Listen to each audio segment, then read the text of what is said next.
train de se constituer. Nous sommes en train de mettre en place déjà un travail. Nous sommes en train de mettre la logistique du travail, ce que je voulais dire. C'est que Kin Culture se veut vraiment être aujourd'hui et demain une plateforme qui devra vraiment représenter comme telle les intérêts culturels congolais partout dans le monde. Bien sûr, nous sommes ici à Washington DC, mais nous voulons vraiment étendre notre action un peu plus dans toute l'Afrique et bien sûr dans le monde. Nous avons des partenaires en France, nous avons des partenaires en Angleterre, nous avons des partenaires en Belgique. Et bien sûr, nous avons beaucoup de gens qui nous suivent même au niveau de Kyoto, de Japon et de Tokyo. Donc voyez-vous que nous avons l'Asie, nous avons l'Afrique, nous avons l'Europe, et là nous sommes en Amérique. C'est pour dire que les Congolais sont partout.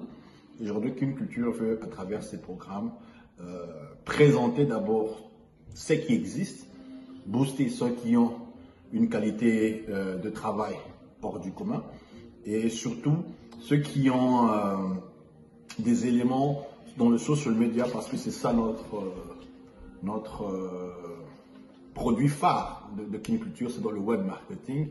Ceux qui ont justement des produits à présenter sur le web, nous sommes là justement pour pouvoir travailler avec tout le monde. D'accord. Alors, Kin Culture existe depuis combien de temps déjà?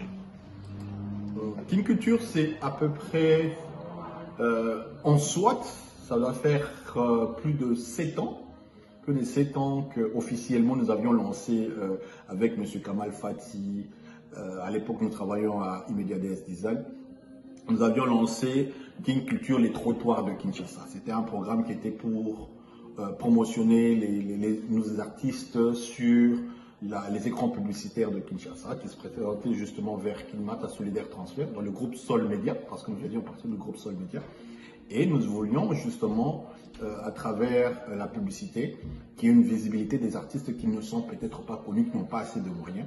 Et nous devions faire un espace gratuit, justement, sur le boulevard du 30 juin de Kinshasa, et plusieurs espaces aussi.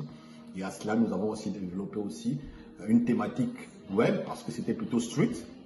Et c'est ainsi que Kin Culture, en soit, dans le terme de visibilité publicitaire, avait été lancé. Mais Kin Culture, en soit, a toujours existé depuis des longueurs d'années, parce que Eric Yaone étant lui-même un artiste de l'Académie de Beaux-Arts, ayant travaillé depuis plusieurs années avec plusieurs grands et éminents professeurs, entre autres le maître Moïse Mongolo, le maître Rudy Pilem.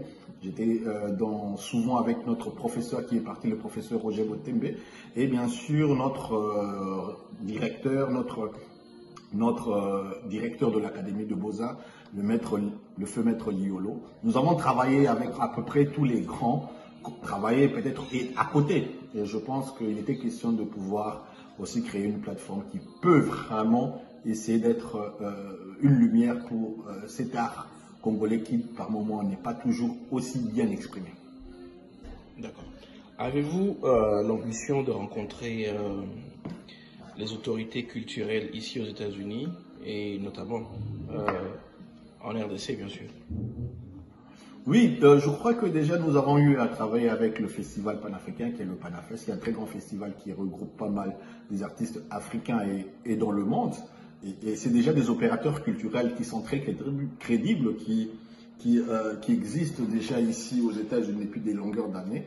Et participer dans des grands festivals, c'est justement le moment de pouvoir mieux présenter, mieux rencontrer dans les business-to-business culturels que nous sommes en train d'essayer d'élargir. Et bien sûr, dans plusieurs autres activités que les États-Unis offrent, nous avons été dans Purple Gala, qui était à 2 pas de la Maison Blanche, et nous avons été dans plusieurs activités, comme entre autres de Men Impact Change, notre sœur Soning Jao, qui m'a justement aujourd'hui nommé en tant qu'ambassadeur de cette plateforme, où nous rencontrons beaucoup de hommes d'affaires noirs, entre autres les Black Caucus, et plusieurs autres personnalités qui, par le monde, viennent se rencontrer une fois par an vers le mois de novembre, pour justement présenter les meilleurs de ceux qui se sont démarqués dans le continent africain, dans le continent européen, mais les Noirs, les personnalités hommes, pas les femmes, c'est plus les Men Impact Change. Et justement, Eric Yaone, votre frère, est passé ambassadeur digital de cette activité. C'est déjà une grande première. Je suis le seul Congolais dans cette activité et c'est justement pour cela que nous voulons être votre ambassadeur. C'est une fierté pour nous d'avoir un représentant congolais dans ce type d'activité. Et c'est le moment ou jamais d'emmener aussi vos produits, vos services parce que la visibilité est offerte à tout le monde.